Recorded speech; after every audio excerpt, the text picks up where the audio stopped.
Então, vou começar pelo princípio. Madrid, início do século XX, início do inverno. Dom Ramiro de Montalbán, que é um fidalgo, está na sua atividade. Ele é médico, é pianista, não pianista profissional, mas sabe algumas coisas de piano, é filantropo, teve alguns contactos com a teosofia, com o esoterismo, participou até já em algumas reuniões mediúnicas e tem também uma instituição para jovens pobres, desviados daquilo que seria considerado o bom caminho, e faz todo o seu percurso, porque tem fortuna pessoal e, portanto, pode fazê-lo, nessa associação, num hospital, que também foi criado por ele, e dá consultas, às vezes, muitas vezes, sem remuneração aos mais pobres. Portanto, é um amigo da humanidade, um espírito que já fez as suas conquistas. Dom Ramiro está para casar com uma menina, com uma fidalga, que moralmente não é bem da estirpe dele, mas que são almas também afins, e já vamos ver todo o desenrolar deste pequeno trecho. Ora, começa porque no Palácio da Ópera, no Teatro da Ópera, vai estrear uma ópera de Rossini, que é o Barbeiro de Sevilha. E Dom Ramiro conheceu o autor, já conhecia Rossini, e, portanto, está interessado em chegar o mais cedo possível à estreia para conversar um pouco com o autor. É claro que a sua noiva, uma fidalga vaidosa, caprichosa, acha que não há necessidade nenhuma de chegar mais cedo, porque se aquilo começa às 9, pode perfeitamente lá estar um bocadinho antes. Então ele vai buscá-la às 8, depois do jantar, arranja-se, apruma-se, vai de carruagem buscá-la, e quando chega à porta dela, o recado que vem é ele que suba, porque eu ainda me estou a arranjar. Como ele estava com muita pressa, resolveu ficar cá embaixo em conversa com o empregado que veio abrir a porta, e ali fica meia hora para ver se a pressionava indiretamente, o facto de não subir, estar cá embaixo à espera, a ver se a pressionava. O que é que se considera na narrativa desta história? Que estes 30 minutos que foram ali perdidos, entre aspas, na conversa enquanto ele esperava pela noiva, é aquele fator que vai determinar uma boa parte do desenrolar desta história. Porque, após 30 minutos, há uns engarrafamentos no trajeto mais direto para a ópera, e aquilo que acontece é que eles precisam de desviar caminho pelo bairro Cigano, que é um bairro não muito recomendável, mas do qual Dom Ramiro não tem qualquer medo, porque costuma movimentar-se por ali quando vai auxiliar as pessoas mais pobres, é conhecido e toda a gente lhe quer bem, portanto ele não tem problema em passar. E então desvia o trajeto pelo bairro Cigano, até que, a dado momento, a carruagem para novamente. E ali ficam no trânsito novamente, portanto, novo atraso. E o que é que acontece? Deixem-me cá ver. Eu trouxe... eu vou ler sempre alguns trechos, porque eu adoro a escrita da Ivone, dos espíritos que estão com ela, e acho que é saborosa de nós vermos. Portanto, eu não conseguiria reproduzir estas partes com talento com que ela o faz, e, portanto, vai haver aqui momentinhos em que nós vamos ler. E então diz Dom Ramiro: o que temos agora, Felício? Felício era o cocheiro.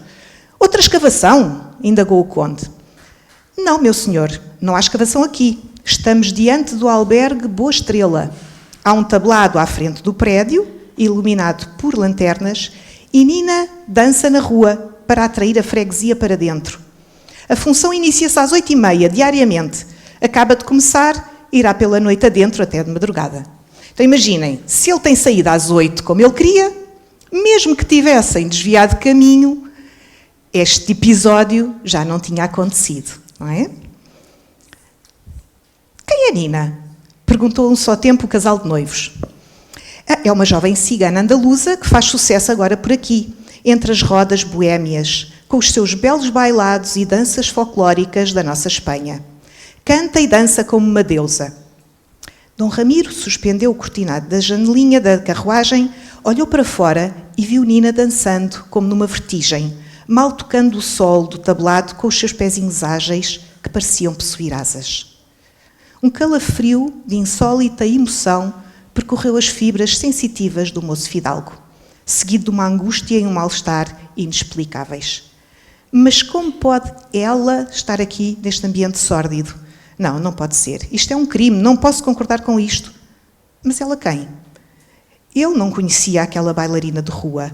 Era uma cigana de Andaluzia. Ele nunca a vira, não naquele momento. Esqueceu Constância, esqueceu o barbeiro de Sevilha. E começa aqui um tormento. Porque ele entendia naquela alma que ali tinha visto dançar alguém muito querido ao seu coração, embora ele não conseguisse identificar como nem porquê. Mas posso dizer já que não era um amor romântico. Era um sentimento purificado. Era como se ele fosse pai ou irmão daquela criatura e o intuito, a intenção dele para com ela era cuidar dela, era protegê-la, era evitar-lhe sofrimentos, era evitar-lhe dificuldades diversas. Não era, portanto, aquilo que a sua noiva poderia pensar, caso estivesse dentro da sua cabeça e o surpreendesse. Portanto, é com um grande desinteresse que ele acaba por assistir à estreia da ópera. Por volta da 1h, tudo acaba, ele vai levar a sua noiva à casa, não se demora mais tempo e volta ao albergue para encontrar-se com Nina. Já está tudo fechado, mas a festa continua lá dentro. Portanto, à 1h, a Nina continua a dançar e a rodopiar como louca, sem sequer ter interrompido essa sua animação e essa sua agitação. Então, ele tem ali um negócio com o seu dono, entre aspas, porque ela tinha uma espécie de um dono, atira-lhe um saco de moedas, chama a Nina para a sua mesa, dá-lhe de comer, porque ela ainda não tinha comido, e diz que está esgotada e cheia de fome. Ele apercebe-se que ela está muito doente, deixa a capa com ela e compromete-se a voltar a buscá-la no dia a seguir para a internar no hospital, que pertence à associação, à instituição beneficente, a qual ele preside com um amigo dele. E durante essa noite, que não consegue dormir, lembra-se de que, algures, no seu percurso, nas suas experiências com reuniões espíritas, não seriam espíritas porque não eram pautadas pelos princípios da doutrina espírita, mas nas reuniões mediúnicas a que ele já tinha assistido, tinha havido uma vez uma comunicação muito estranha, que ele na altura não prestou a devida atenção, mas que era a seguinte, entre outras coisas dizia: encontrarás no teu caminho uma alma que te foi sumamente cara em passadas encarnações terrenas. Grande amor espiritual vos une, mas ela cometeu um grande crime perante a lei suprema. Suicidou-se depois de malbaratar moralmente a própria vida e reencarnou a fim de expiar o crime em condições amargurosas.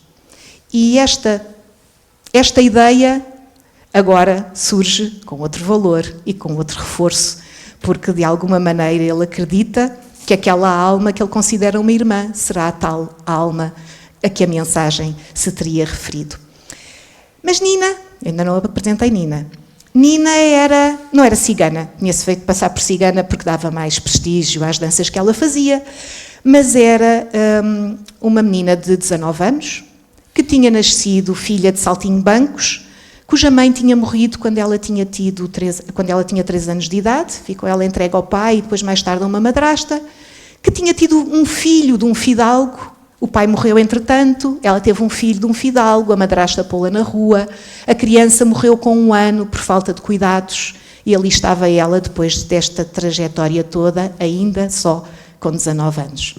E pede realmente ajuda, tinha pedido realmente ajuda ao conde, mostrando que de alguma maneira ela estava contrariada naquela sua vida e que desejava uma outra solução para o seu caminho. Ele, de facto, no outro dia interna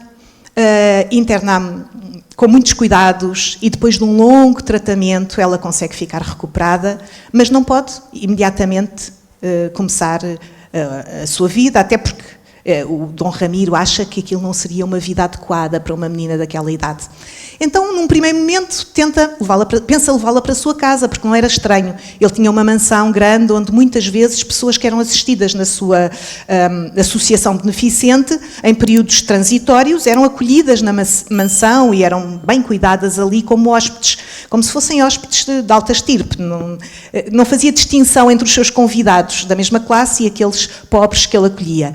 Mas depois pensou que, sendo menina muito bonita, muito especial, talvez isso causasse mal-estar, desconforto na sua noiva, e então leva-a para a sua casa de campo.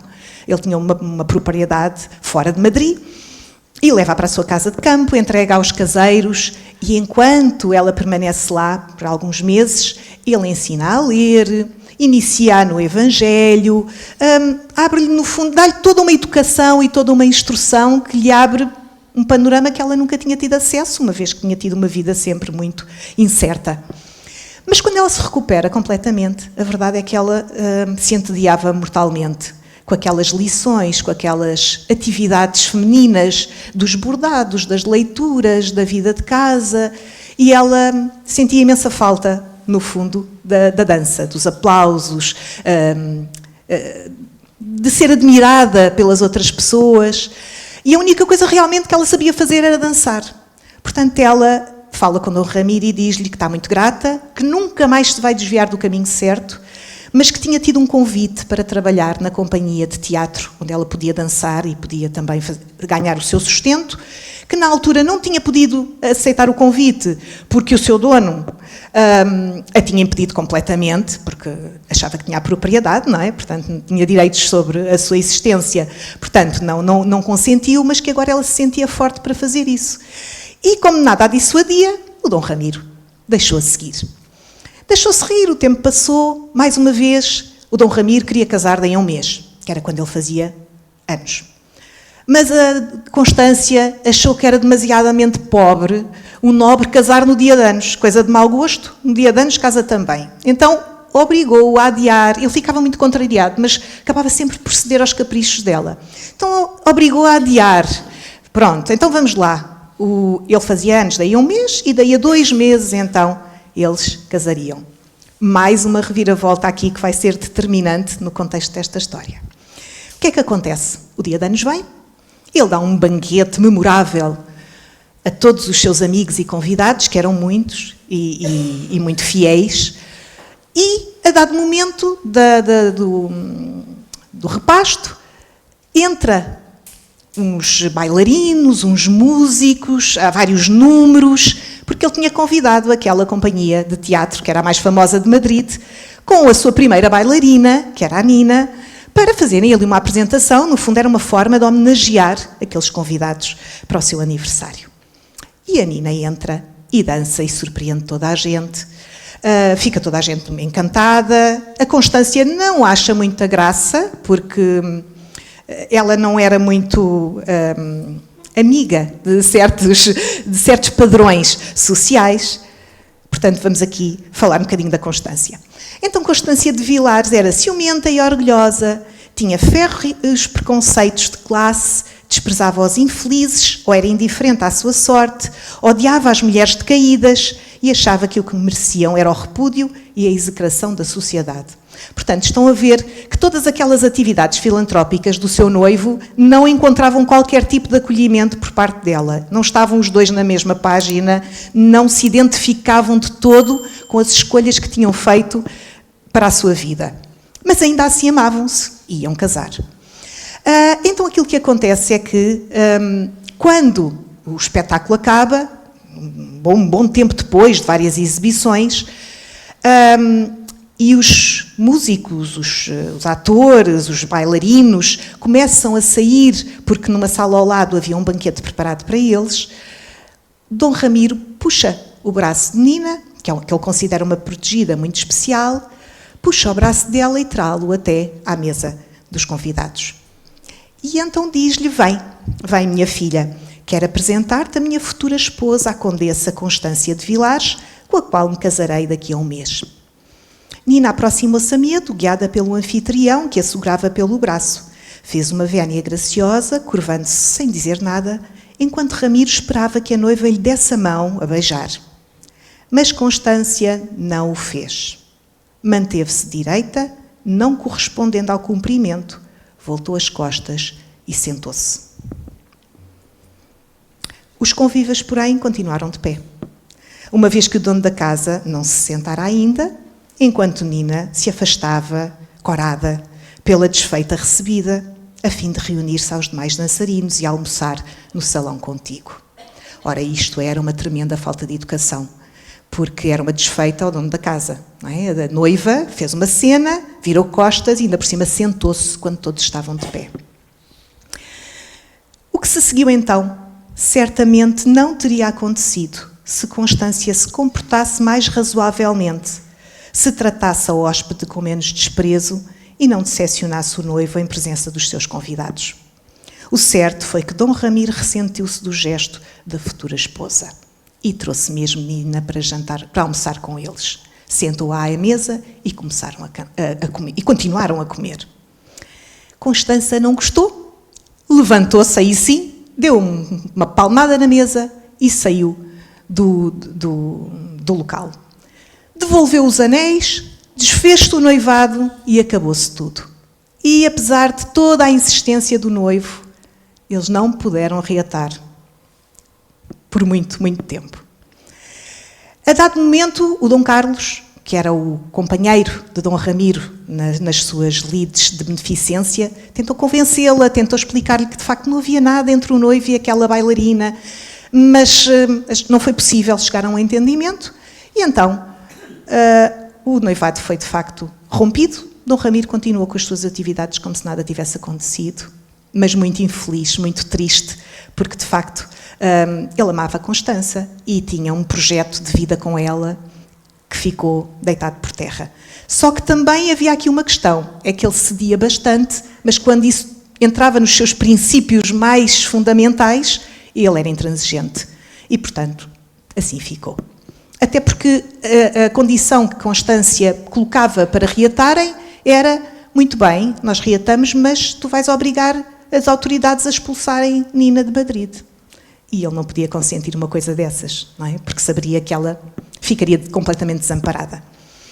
O tempo continua, corre, e Dom Ramiro certo dia está no hospital a fazer os trabalhos habituais e vem um ator da companhia de Nina a dizer que ela está muito doente, que adoeceu novamente, que está com febres altas, que está mesmo muito mal.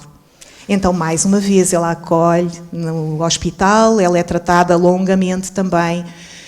O problema era a tuberculose, que na altura não tinha cura. E, portanto, com muito custo e com muitos cuidados, eles conseguem recuperá-la, mas a partir daí ela não pode mais trabalhar. Portanto, não vai ganhar o seu sustento, muito menos como dançarina, que era uma coisa extremamente desgastante e cansativa. Então, dessa vez, livre já das suas questões românticas, Dom Ramiro decide que então agora leva-a mesmo para casa, porque era o que ele fazia aos outros todos, e vai dedicar-se a cuidar dela e a acompanhá-la. Arranja-lhe uma tutora, dá ordens à governanta e aos demais empregados para ter as refeições na hora certa, uma série de cuidados, os medicamentos, tudo aquilo que era tudo muito minucioso, mas era aquilo que ela precisava para sobreviver, para continuar viva e mais ou menos estável. Só que acontece que a governanta, a Rosália, e o seu filho Manuel eram antigos empregados da Constância, que ela tinha emprestado ao noivo quando decidiram casar-se, porque achava que um homem sozinho não podia estar numa casa que ninguém cuidasse. Então emprestou-lhe a governanta, que era de inteira confiança, e portanto que ele também estava muito descontraído com ela, e isso fez com que todos os passos que acontecessem com Nina e todas as ordens que ele desse, chegavam aos ouvidos de Constância, que na verdade estava assim naquela situação de ruptura, mais por orgulho do que por vontade, porque o que ela queria mesmo era casar com o Dom Ramiro. Mas, dadas as circunstâncias, ela também não vergou e, portanto, ia sabendo, ia dando os seus comandos. Portanto, sempre que podemos dizer que o Dom Ramiro não estava a olhar e que a preceptora também estava distraída, aquilo que a governanta e o filho faziam era alguma coisa que não seria conveniente para a saúde de Nina. Até que passou um tempo e Dom Ramiro teve que viajar. Ia estar ausente em uns 3 meses. Ele e o Dom Carlos iam os dois viajar. E a Nina desfez em lágrimas, porque já tinha percebido de alguma maneira que aqueles que estavam naquela casa não gostavam dela. E, portanto, sem a proteção dele, ia ser um tormento novamente a sua vida. Acontece que o Dom Ramiro disse que não, que disparate, que isso era a sensibilidade dela, estava tudo bem, eles iam cuidar dela muito bem. Mas isso não aconteceu de facto. E, portanto, assim que o amo se ausentou, as coisas começaram a descarrilar, como nós costumamos dizer, na vida de Nina. Mas há aqui uma consideração que é feita e que é importante. É que, de facto, Nina estava numa existência de recuperação, digamos assim. Eles dizem que é de expiação. Eu diria que esta expiação é uma recuperação. Como Joana de Ângeles nos fala no livro Plenitude, na verdade a expiação é o processo para nós voltarmos ao ponto onde estávamos antes da queda. Ela não é em si mesma uma recuperação no sentido de evolução, mas é um caminho que nós fazemos para poder voltar ao ponto onde estávamos antes de termos caído. E, de facto, ela precisava desse processo. Então não havia remédio. A provação de Nina impunha-se à sua vida, como se impõe a provação de todos os que encarnam para os testemunhos expiatórios. Dom Ramiro partiu e ela viu-se isolada naquele imenso palácio secular, porque Rosária Maria jamais lhe fazia companhia, não cumpria as ordens recebidas do conde para cuidar da doente, nem consentia que as servas menores a servissem. Esquecia-se de chamá-la para o almoço, de servir a alimentação prescrita pelos médicos. Nina definhava e sofria, sem meios de se libertar daquele novo suplício. Então, viesse quem viesse para a salvar, a verdade é que havia um trajeto que ela precisava de fazer. E as circunstâncias iam-se conjugando para que esse processo continuasse a acontecer para seu benefício. Ressentia-se da falta de alimentação regular, da falta de repouso, das amarguras que se acumulavam. Tinha, pois, de cozinhar para si mesma, recebendo cotas de géneros das mãos da governanta, em cozinhas já abandonadas nos pátios, e lavava as próprias roupas conforme era possível, escutando-se mais e mais a cada dia que passava. Até que chega um dia em que, por ordem de Constância, é entregue uma carta à menina, dizendo que Dom Ramiro preparava-se para regressar e, quando regressasse, já não a queria encontrar lá mais em casa, porque pretendia casar-se. Portanto, ela tinha que abandonar a casa rapidamente. E não houve lágrimas nem súplicas que ela pudesse fazer que demovessem aquelas pessoas de a expulsar de casa. Por outro lado, a Dom Ramiro foi enviada uma carta a dizer que ela fugira com o antigo amante e, portanto, já não se encontrava em casa. Ora, Nina foi bater à porta do hospital. No hospital disseram que não podiam recebê-la, estava cheio. Além disso, todos os dias havia dezenas de doentes a bater à porta. Todos diziam que conheciam o Dom Ramiro. Portanto, ela era mais uma, ninguém se preocupou em acolhê-la. E, de facto, a doença dela piorou gravemente e foi avançando durante esse período, essas semanas, talvez pouco mais de um mês, em que ela andou por ali, na neve, a dormir, abrigada onde podia, a maior parte das vezes a chorar à porta do Dom Ramiro, de onde era enxotada, porque não queriam que quando ele regressasse a vissem ali, e até que por fim o Dom Carlos, que chega mais cedo, acolhe-a no hospital, trata, que já não havia tratamento possível, e acompanha-a nos seus últimos momentos. Quando o Dom Ramiro regressa, Quando Dom Ramiro regressa, sabe da história, descobre tudo, põe tudo em pratos limpos, acha aquilo tudo muito estranho, ele não tinha escrito carta nenhuma, nada daquilo batia certo, vai aqui e ali, investiga de todos os modos e percebe que tinha sido enganado pelas pessoas em quem ele mais confiava e considerava amigos. Então, expulsa os criados, fecha o palacete e passa a viver no hospital para os seus doentes e para as suas obras de beneficência. O tempo passou. Passaram uns anos, surge o Livro dos Espíritos, 1857. Surge o Livro dos Espíritos e ele, que já se interessava muito por todas estas questões ligadas à espiritualidade, entende que está na hora de ir para Paris para se encontrar com Allan Kardec e tentar saber alguma coisa mais sobre essa nova doutrina.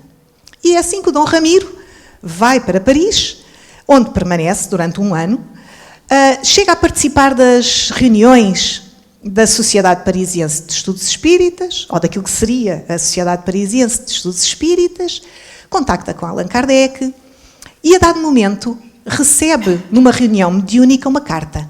E de quem era a carta? Era a carta de Nina. A Nina que ele não tinha conseguido encontrar ao regressar e que o que lhe trazia um desgosto horrível porque não tinha estado presente nos últimos momentos, de alguma maneira ele sentia que falhara com ela. E havia dúvidas até em relação a certos pormenores de tudo aquilo que tinha acontecido. Então, é quando ela lhe explica mais ou menos como foi o seu regresso ao mundo espiritual depois da existência como menina. Então diz ela, voltei então, a dado momento, portanto já é só um extratozinho, voltei então à vida que acabara de deixar, mas em sentido contrário. Isto é, revi o meu drama de trás para diante, da morte para o nascimento.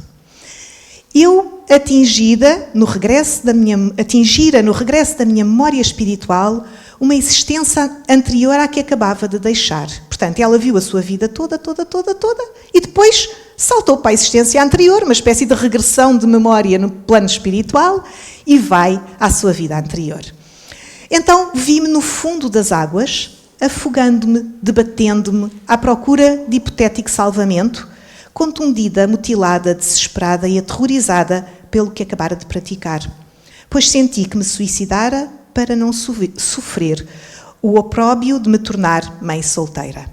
Eu ia ser mãe e não tolerava a ideia desse filho que me desonrava.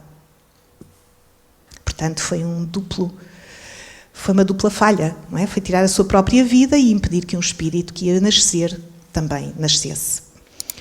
Perdi-me, portanto, desgracei-me voluntariamente, quando poderia ter sido boa e feliz, pois tivera oportunidades para tanto. Os remorsos dos desatinos que cometi fizeram-me rogar a Deus a punição que me era justa. Voltei então a tomar outro corpo carnal, de modo a expiar os meus erros e completar o tempo de existência que me faltava viver, quando preferi o suicídio e renasci, portanto, o tempo que lhe faltava viver quando tinha cometido o suicídio, nessa encarnação, e renasci como filha infeliz de um pobre saltimbanco que morreu cedo e me deixou desamparada, entregue ao mundo.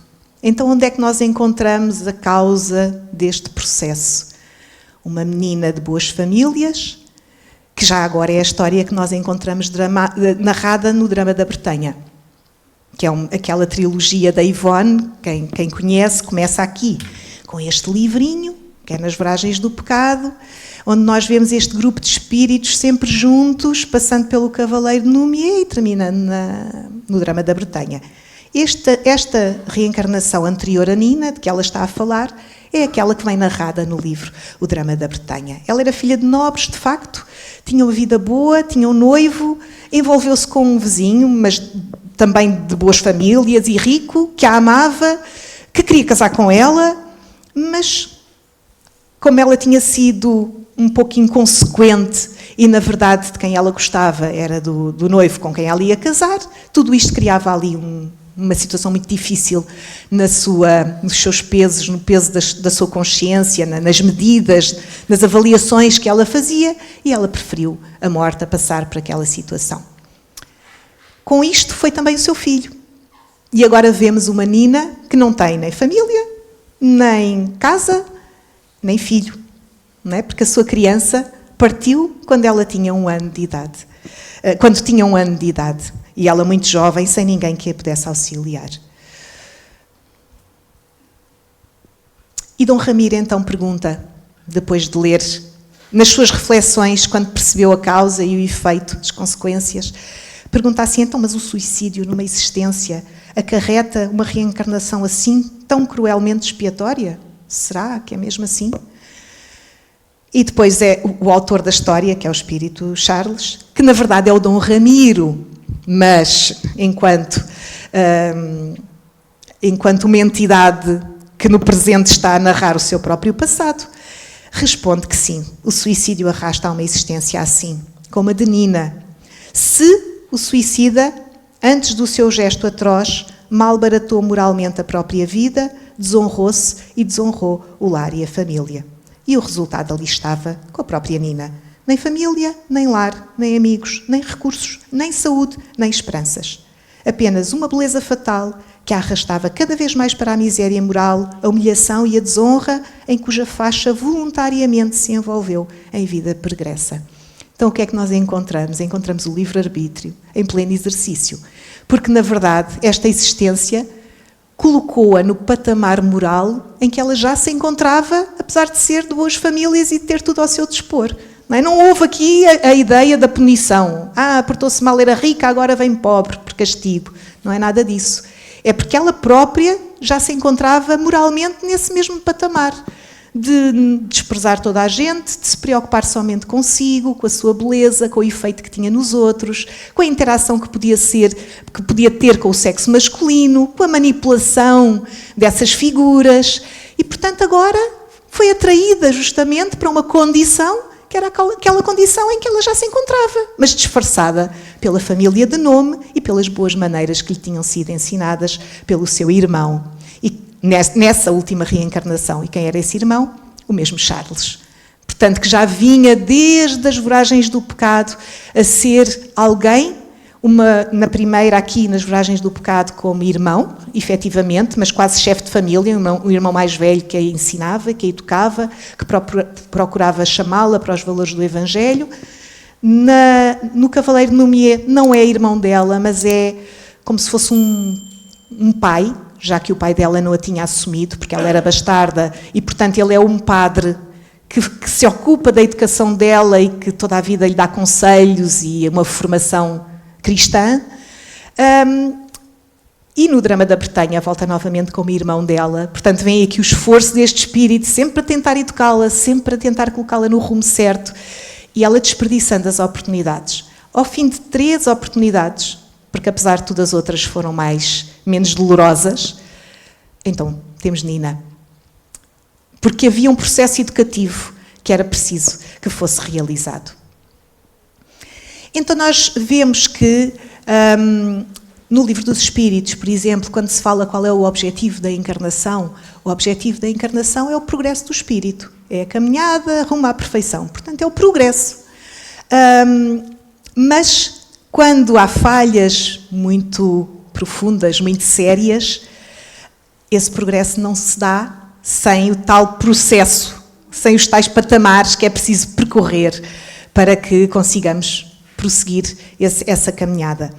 E então é indicado no Código Penal da Vida Futura, no Céu e o Inferno, a questão do arrependimento. Arrependimento, reparação e expiação. É aquilo que nós costumamos dizer que é necessário para reerguer um espírito que falha. Não é? Arrependimento, primeiro reconhece que fez asneira, que fez mal, que não foi bom para si, depois vai reparar e depois há a expiação. A expiação que será... Eu ouvi um dia destes a Ana Teresa Camasmia definir o que é que seria a expiação na perspectiva dela, e achei bastante interessante. Então ela dizia que a expiação é a experiência, porque é assim, eu posso estar muito arrependida de uma coisa que fiz, a outra pessoa sofrer, posso reparar junto dessa pessoa, compensando-a de alguma forma, mas enquanto eu não experimento estar na pele dessa pessoa, eu não tenho uma noção exata da experiência que a fiz passar. E então a minha consciência cobra-me essa experiência que ela própria teve na minha pele, para que eu saiba exatamente o que é que foi. E isto é muito engraçado, porque ela depois dizia, porque é mesmo assim, quando nós somos mães ou pais, a nossa mãe diz-nos, isto é assim, é de outra maneira, não se dorme, não se come, é tudo para os filhos e os filhos estão primeiro, isto e aquilo. E nós entendemos tudo na perfeição. Percebemos, racionalmente percebemos, até emocionalmente, sentimentalmente, nós acompanhamos aquilo que nos estão a dizer.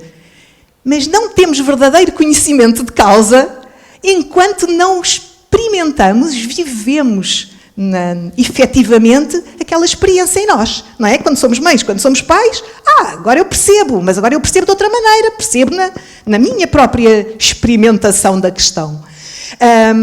E no fundo é isto que acontece, não é? Quando chega à expiação, é porque a nossa consciência, onde está inscrita a lei, e quando fugimos da lei, ela diz, isto foi ao lado, estás no caminho errado, nos cobra, não, eu quero passar exatamente por aquela experiência, para me inteirar e para crescer, não é? Eu vou ficar mais madura depois de experimentar aquilo.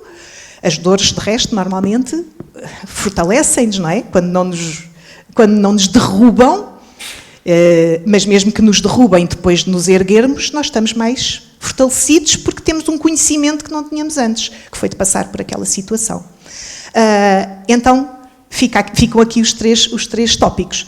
Só que se nós nos arrependêssemos e se reparássemos tudo por esta ordem, quando chegássemos à expiação, era uma coisita relativamente residual. Era este de querer conhecer, que nós impunhamos a nós mesmos, já com outra força e com outra capacidade.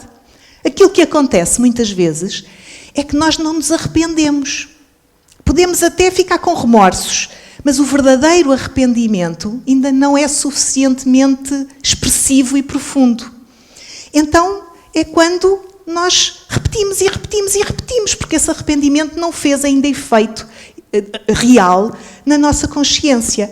Então, saltamos o arrependimento, passamos diretamente para a reparação, como podemos, não é? Novas experiências, novos encontros, que é o que acontece um pouco aqui.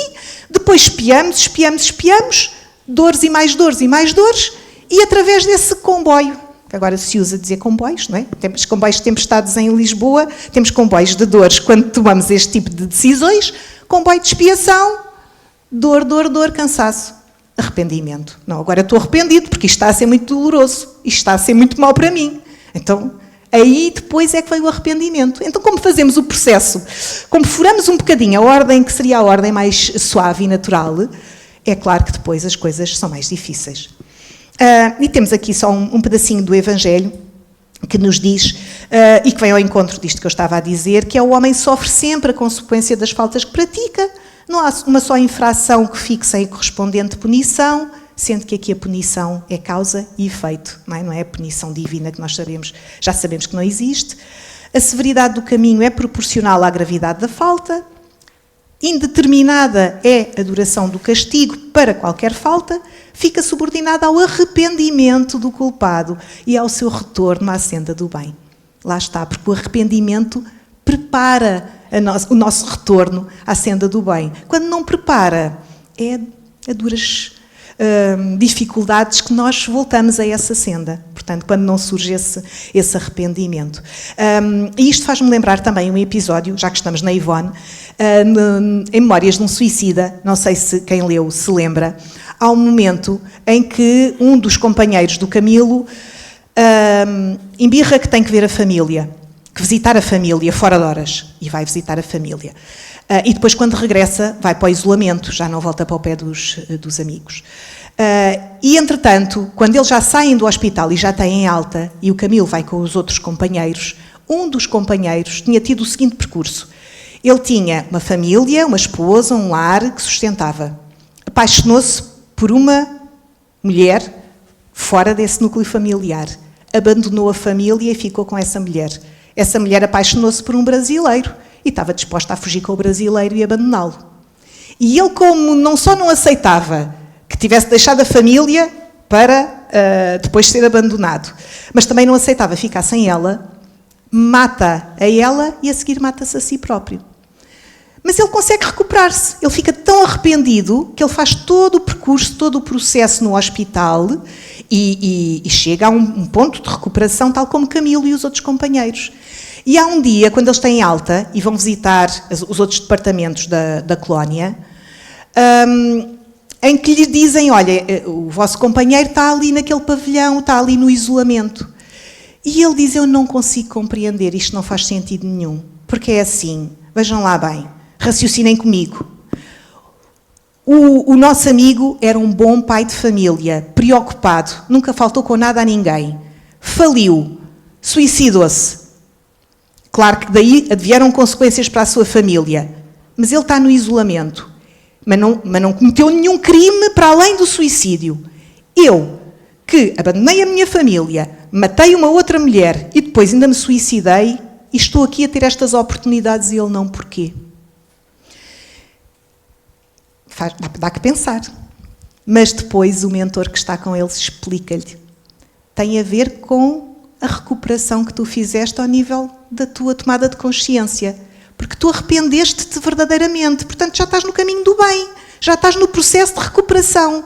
O arrependimento está a ser feito, estás-te a preparar para reparar com toda a qualidade, naturalmente depois has de espiar aquilo que for preciso. Ele não, ele continua teimoso, tanto que ele não cumpriu as ordens, foi por sua conta ver quem não tinha que ver naquela altura porque não estava preparado, voltou e continua a achar que apesar de tudo tem alguma razão. Então, o problema não é tanto a falta que se cometeu, mas é o que é que nós fazemos depois da falta cometida. Não é? Depois da falta cometida, arrependemos-nos, temos consciência profunda daquilo que fizemos, queremos não repetir, queremos repor, estamos no bom caminho. A falta pode ter sido mais pequenina, mas continuamos a achar que está tudo bem e não há disposição para a reparação. Não é? Portanto, vamos passar provavelmente para a expiação diretamente até, e enquanto expiamos, depois é que há de surgir tudo o resto. Ora, Dom Ramiro volta. Volta de Paris ao fim de um ano, volta para o seu hospital, passa a dedicar-se quase exclusivamente às questões da sua mediunidade, que entretanto começa a surgir, a brotar, passa a dedicar-se ainda mais aos seus doentes e dedica-se ao piano, dedica-se às artes. Passa um ano e há um dia, aliás, ele deixa de ver quando volta. Ele em Paris muitas vezes via Nina a rondar. Não conseguia falar com ela. A única vez que tem notícias dela é a carta que ela lhe escreve, aquela que acabámos de ler. Mas ele vê-a a rondar. Mas quando regressa a Madrid, ele nunca mais a vê. Ele sabe que ela está num estágio de preparação para alguma coisa mais. Vai reencarnar, em princípio, e, portanto, ele não estranha não a ver. Mas nestas lides passam-se 6 anos. Ele já tem 34 anos, entretanto. Tudo isto começa com ele bastante jovem. E há um dia em que ele está a escrever à sua secretária e vê a Nina debruçada assim à beira da sua secretária. E então é quando eles têm esta conversa. E ela diz-lhe, as nossas almas estão poderosamente ligadas por elos afetivos desde há séculos. Não posso separar-me de vós. E por isso venho pedir-vos um favor, já que também me amais. Pede, minha filha, eu amo Constância também. E aí ele arrepiou-se. Pensou, oh meu Deus, o que é que vem aí? Porque nós estamos de relações cortadas, isto não vai ser fácil. Mas ela diz-lhe, eu também amo Constância. Estou igualmente ligada a ela pelos laços do passado. Ela vos ama desde há séculos, sempre desejou ser vossa esposa, mas até hoje não conseguiu realizar esse caro sonho do seu coração. Rogo-vos, meu amado irmão, escrever a Constância, propondo-lhe reconciliação. Ela o espera há muitos anos. Então nós aqui podemos lembrar quem era Constância. A Constância é a noiva deste mesmo Ramiro, aqui nas Voragens do Pecado. A noiva que ficou sem ele quando o cavaleiro da fé vai matá-lo por nada, porque ele era protestante, era uma família protestante, extremamente cristã na sua prática, e ele resolve fazer mais do que aquilo que eram as suas atribuições, chega lá e mata toda a gente. Quem é que ele não matou porque não estava presente naquele momento no castelo? Não matou a sua irmã, aqui a Nina, que tinha ido visitar a noiva dele, que era a Otília. Portanto, temos a noiva e a irmã juntas, desde esses tempos, século XVI, e que depois, em conjunto, preparam uma vingança horrorosa contra o tal cavaleiro da fé. As duas juntinhas. Mais tarde, uma no plano físico, como pivô, como peão, e a outra, a Otília, a Constança, aqui deste conto, no plano espiritual, as duas obsedarem o Louis de Narbonne, que era o cavaleiro da fé, que tinha feito essa matança.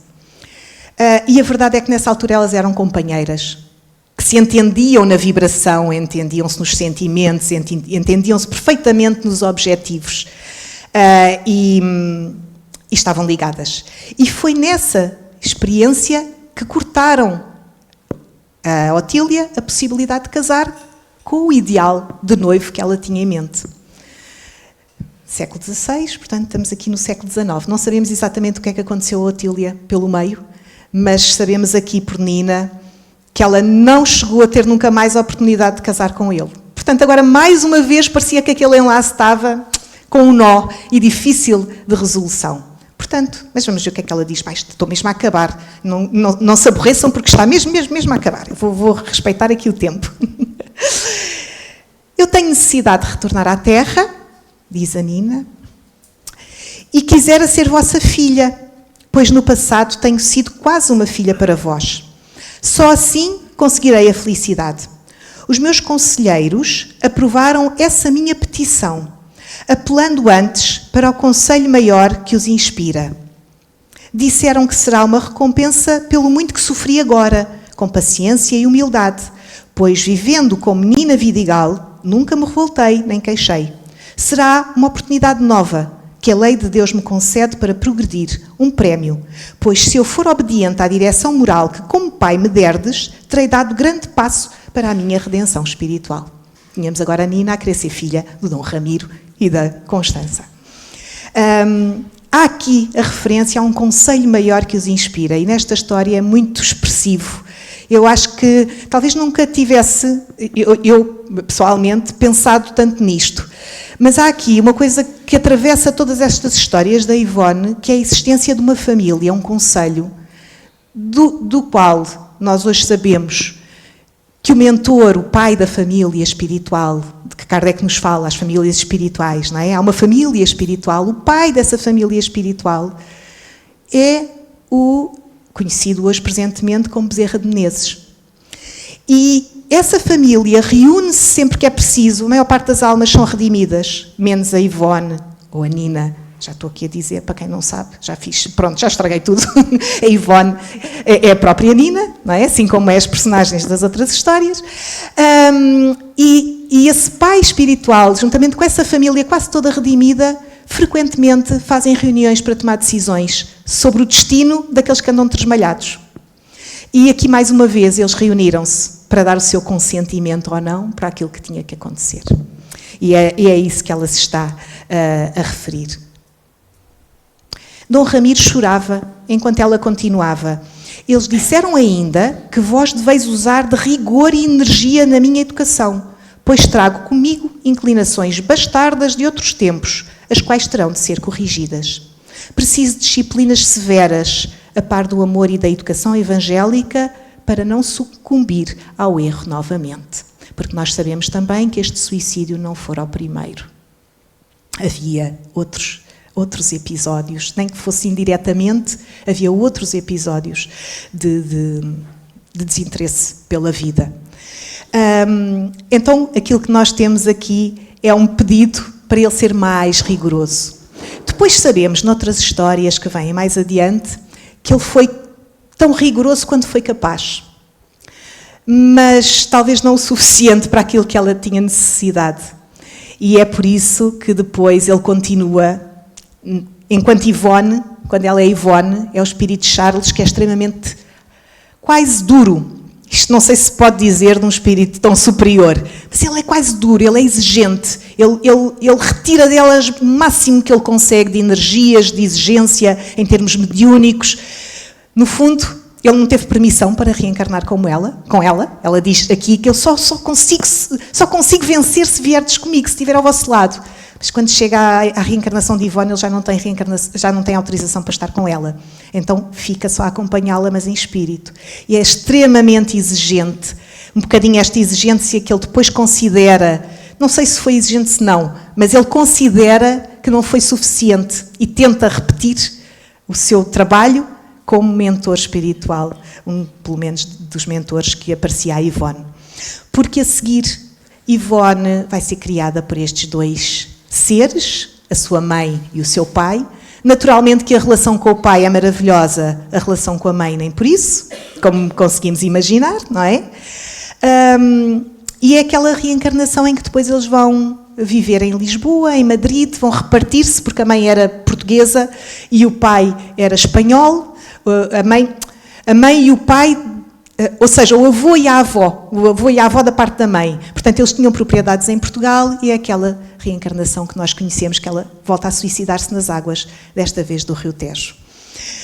Portanto, temos aqui uma nova queda e depois todo o processo de recuperação, e aí sim vem a Ivone, mais uma vez, sem lar, sem família, sem filhos, Quando ela queria casar e era jovem e achava que tinha um pretendente ou outro, diziam-lhe sempre: não penses nisso, não vais casar porque não mereces.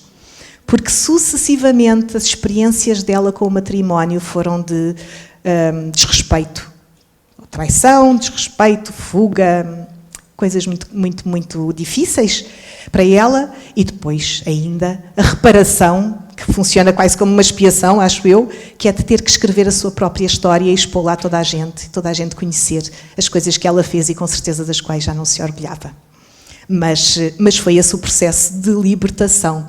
E é muito engraçado que depois nós conhecemos outros episódios, nomeadamente aquilo que ela escreve no Reformador sobre o Louis de Narbonne, das Voragens do Pecado, e que é o marido dela atual, aqui nesta reencarnação em que ela vai ser filha do Dom Ramiro e da Constância, e que do qual mais uma vez ela se afasta para seguir a sua veia de artista pianista, e o marido morre de desgosto e de tuberculose, porque era um médico à procura da cura, mas contagia a filha pequenina e ao mesmo tempo morre ele também.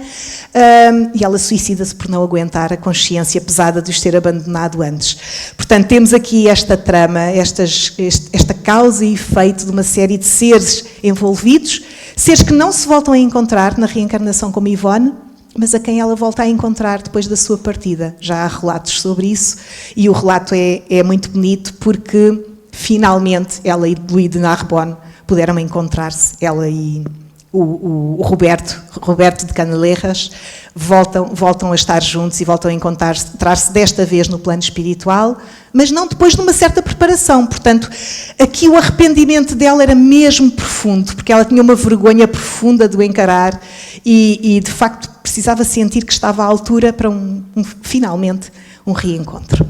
Mas aqui ainda estamos em Nina e eu vou passar ao último ato deste episódio.